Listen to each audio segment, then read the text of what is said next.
children. Hello, children. Today we will talk about network communication.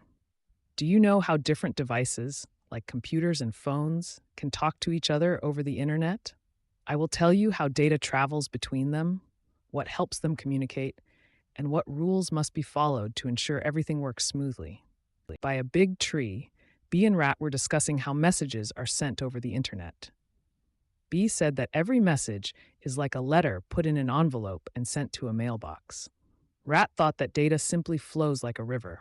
I explained to them that data is divided into small parts called packets, which travel different paths to their destination, where they are put back together. This helped them understand that the internet works more like a clever puzzle than a river or a mail carrier. At the playground, Dog and Cat were talking about internet protocol addresses. Dog said that they must be the home addresses of computers. Cat agreed, adding that his computer surely has a unique address. I praised their good intuition and added that an internet protocol address is indeed an identifier for each device on the network, helping to find it among billions of others. I also explained how domain name system works, which is like a phone book that translates internet protocol addresses into easy-to-remember names. On the meadow, Parrot and Frog were practicing how communication works on the network.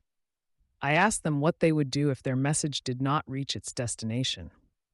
Parrot noted that it would be worth trying to send it again, and Frog added that it would be good to make sure the address is correct. I praised their good ideas and explained that communication protocols ensure that messages reach their destination, even if they need to be sent again. In summary, the internet works thanks to the clever division of data into packets, the system of internet protocol addresses, and special protocols that ensure their proper delivery.